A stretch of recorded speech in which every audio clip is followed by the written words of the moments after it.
Hello, curious student. So today you and I are going to see how we can build tools like the one you are seeing right now. So basically, Syntax Native is a code screenshot generator where you have a lot of options to create a code screenshot and then you have a title as well. So today we're going not going to focus on the product but how to build a product itself. And for that we like I have used two tools. First is ChatGPT, second is Lovable. And before we come to that, the first and the most important thing when we are building tools like this is the idea. So coming up with a good idea for a tool is much more important nowadays than building the tool itself, because if you have a good idea, you can build a tool which is used by a lot of people and which you can use yourself. For that, you need to focus on the problems that you yourself face on day-to-day life and then try to come up with solutions using, let's just say, coding to solve those problems. For me, the problem which I faced was I generally post a lot of code screenshots on LinkedIn, or even my last video where I discussed about interview problems, I use code screenshots. Now, I generally use phone to record my videos, and the problem was the existing solutions didn't had good solutions to develop a proper code screenshot on mobile phones, which was like good with the width and height and aspect ratio, which I generally prefer. And I also wanted to add a title like this. So I wanted a code screenshot generator with a title and which worked well on mobile phones for my personal use cases. So that is how this idea was born, and then I use this tool a lot to myself to like post some solutions or comments on LinkedIn or even create YouTube shorts and YouTube videos. So that was the problem I faced, and that is how the syntax native was born. Another interesting idea which I came across on LinkedIn recently was this app. So basically, a lot of people like have to teach their parents how to use latest apps, right? Even I personally have taught my parents a lot of things like how to use WhatsApp, phone pay, payments app, Uber, Ola, and stuff. And the thing is, along all that time, I didn't realize that I could actually build an app which could be used by others as well to teach their parents how they can set up these apps themselves and use them. Now, this person called Pankaj came across this problem where PhonePe had recently changed their UI and he had to teach his parents the entire usage again. And he thought that if I won't be there with them for some time, what could be a solution? And this is what he built. So this is a teach your parents smartphone app where you have the app previews, and when you click on that, the app gets shown in the form of a mobile UI, and then you can teach your parents how to build your smartphone or how to use the smartphone app. So you can click on show hint and then it will show hint, and then you can click on some app process, and that way they can learn and actually use those apps. So this is a wonderful idea. This got a lot of engagement on LinkedIn as well, and I was impressed by that idea. So first thing that we need to do is come up with a good idea, then research some existing solutions and come up with a prompt. So for prompt generation for creating apps like this is important. So what I generally tend to do is, instead of directly getting into the code generator apps like this and adding some text which might not generate accurate results, what I do is I go to ChatGPT and I tell ChatGPT that I want to build a tool for the use case and the main functionality that it needs. Other than that, I list down all the functionality that it needs. For example, my code screenshot tool needed a text area to paste a code, should have a background like this. So we needed a background.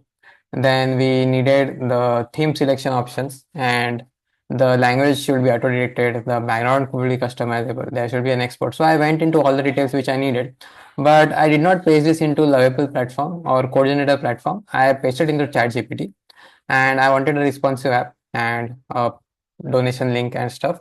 So I listed down all those functionalities, and then at the last, I told ChatGPT to create a prompt for building this app and add some additional features for this app that you can think of. And then ChatGPT generated a proper prompt which can then be used into our code generator tools. Why do I emphasize on this first step is because 90% of the app is generated by code generator tools, and for them to build a proper app, they need a guidance and they need proper requirements that need to be as detailed as possible and in a way that they can understand better. ChatGPT creates these prompts in a much better manner. As you can see, it has created a prompt with in detail functionalities, and it has expanded the functionality which I wrote. So auto detection, syntax highlighting, customization, export, additional features which I needed. Now text tag is not something which I go for, but this is the prompt which will actually create a good app instead of just pasting the your own thing like this into the code generator app. Now the next thing I did was I copied that prompt and I came to Lovable. So if you don't know about Lovable, It is a like AI based front end and back end full stack app generation tool where you like paste a prompt and then it will generate code and app for you. Now there are a lot of solutions like this in the market, but I prefer Lovable because it works simply wonderfully and it creates an application which works out of the box in a much better manner than all the solutions which I have tested till now. Now on Lovable, I created an account. I like you can go to the dashboard and like you can paste the prompt and it will start generating the app for you. So let me just get into the app. So I pasted the prompt from ChatGPT. I wanted some more customizations from my end, so I changed the prompt a little bit, and then I pasted the prompt into Lovable. Now once I was done with that, Lovable like started building the code, and this is the code that is initially generated. So it created the index file, then the JavaScript files. Basically, this app is using Prism.js and React Simple code editor for like building the code generator app. So it created all those code, and then when I actually looked at the app, it was really nice. I wanted a dark light mode toggle, so it even generated that.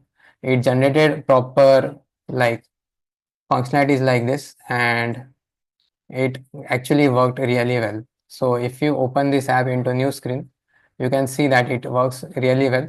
Then you have a code and style kind of a syntax. It created all these sliders, the buttons and everything. And within just these two steps, 90% of my app was already made, and it was made beautifully and it looked really good. So this is the one smart trick which you need to follow. Go to ChatGPT, list down your requirement, generate a prompt, then go to some platforms like Lovable and then paste the prompt to create an app which works at the first go and which works really well. Now, once I was pretty happy with the app, I noticed that there were some issues. For example, the buttons that were there, they were not aligned properly. The color was a bit like bluish, which was pretty basic. Then the sliders had blue color and so on and so forth. So what I did was once the first iteration of the app was done, it also had some errors. And generally, I don't fix those errors directly. What I do is you can like click on this GitHub icon and you can connect this project to GitHub. And once you are like connected to GitHub, then you can clone the project locally. So I got the code like migrated to my GitHub account, and then I cloned that project locally into VS Code, and this was the like commit which was present, and it had some error which I first noticed was the save as functionality wasn't working properly. So I commented the code, and then I went back to Lovable and added that commit. So if you go to the commit history here, you will see that once the app was generated, there was an error. So what I did was I commented out the code and I asked the Lovable platform to fix it, and eventually it actually fixed the code, and the app was working.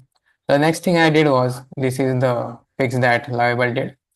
The next thing I noticed was the final screenshot which was getting generated. It was getting generated of the window only and not the background. So I made the first code change, which was to like get the ref out from the code window. Like this was the code window. So I got it to the parent component, and with that ref change, I like made sure that the screenshot is generated of the entire background instead of just the window. Then I made a few layout changes. For example, the buttons were off a little, so I fixed that layout changes. And then the if you observe this app here, now you can see that they are equally spaced. But initially, this customization was kind of 1/4, and code generator was like getting 3/4 kind of space. So I changed that as well from the code itself with the span 3, and grid calls was set to 3 and span 3. So 50% width and stuff. And then I made some minor styling changes. So as I mentioned that the few of the first thing I did was the font family was a little off. Like I didn't like the font which was used. So I changed it to Fira code, and then I like there was a Twitter share functionality which I didn't need it currently, so I commented it out. I like added my own Ko-fi link for donation buttons, and then I changed the gradients of the buttons because I didn't want it to be like just bluish but have some gradient. Now on the light mode they look like this, so and on the dark mode they look like this, so the gradient changes were made. The next thing I did was the title customization option. Now I use Lovable for this again. So I generally go back and forth between my own code and then Lovable platform. So if you go down, I added another prompt here. Let me just scroll to the bottom.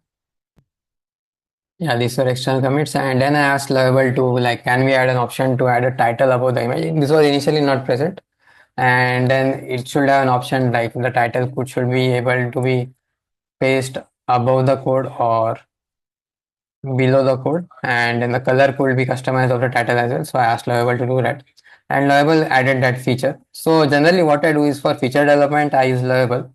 For error fixing and minor style fixes I do it on my own. That way the AI assisted coding goes a long way. And then I made the name changes, like I wanted the name to be syntax native. I searched online and this was a unique name which I would like prefer it to be ranked higher on the search engine. So I did some SEO search. I added some meta tags and I changed the meta tags. And then I changed the Google shareable image. So I set it to res.cloudinary. I use Cloudinary for uploading my images. And that way the app was done. With the final commit, when I was ready that okay, this app looks well. So what I did was I went to my Netlify account. So Netlify is the app where you can host or deploy your web application. So I went into Netlify, I pushed my GitHub repo, and that is how syntax native.netlify app was born. Now you have spent the last 5-10 minutes with me, so I would like to give you a bonus tip. Now, if you share this platform or this link onto other platforms, you will see a wonderful image, and that wonderful image is like this. So even on my YouTube, like the thumbnail of the video of the introduction is like this. So how did I generate this image? So it was a two-step process. I generally use Canva to create these images, and I just tried out ChatGPT and performed better this time. So I have this template where I have the title and the images here. So I created a template or the image from Canva first with the title and the image which I wanted. Let me just show you the initial image. So this is the image I was planning to first publish into my sharing link, and this is how it looked. So the preview of the app, the title and the description. Now, once I was done with this, I just asked ChatGPT that can you create an image with a good color scheme, and I added the instructions which was title, the description, the product demo screenshot should be there, and then I asked it to add a 3D animated version of me somewhere in the image in a welcoming or namaste pose, and this is what it generated. Now, in a personal experience, you can add or you should add another thing here, which is make the aspect ratio 16:9 because YouTube thumbnails are generally in 16:9 aspect ratio. And then I got this thumbnail and then I use it everywhere, like the meta tag that you see here. That tag, if you like, if I open this link, it will show up this image. And everywhere where I like share this product, I use this image. So that was a bonus tip from my end. And if you would like to build such apps, the four-step process is simple. First, come up with an idea which is practical, which solves your day-to-day problem, and which you think can help others as well. Go to ChatGPT, list down all your requirements by researching all the existing tools, researching what functionalities you need, create a proper prompt for ChatGPT and allow it to create a prompt for code generation tools. Then use platforms like Lovable or whichever you want and paste those prompts here, create the app. Don't expect these AI generation tools to be 100% working or get frustrated from the errors. Now, I have a coding experience background, so this greatly speeds up my development time. I don't expect it to work 100% of the time, but even if it is like 85% doing my job and only 15% is left to me, that's a huge productivity boost for me. So that is how I view AI assisted coding to as a productivity boost rather than like a replacement for my entire coding workflow, and then make some edits on your own. That way you will learn how to like make the best use of the code generation tools and figure out things of your own and know the internals in case you want to like make some more changes. For example, I might or might not add a emoji background here, like emoji kind of a thing here, but I'm thinking of it. I don't know if I will add it, but for that I need to know the code. I need to know where the changes need to be and what kind of changes or placement needs to be there. So understand your code even if it's generated by AI, and then like go to different platforms. Now, commenting the promotion of these tools, you can use platforms like LinkedIn. or product hunt or peer list to like publish these apps or make the app known to people and write articles about it, share it on social media, let the people know, use the product yourself and show the people that okay, I use this tool for building the things that I am using on different platforms. That way your product will get traction. Now I will try to do it. I haven't done it much till now, and then I will create another video of how I marketed this tool to others. But for now, this was the creation story of Syntax Native. If you found this video useful, then hit the like button. Comment on this video for some feedback, or if you need this prompt, like I can share the prompt if you want. And subscribe to the channel for more such videos. And that's it from my end for today. Thank you and have a nice day ahead, and hope you build such tools by the knowledge which I shared with you today. Goodbye.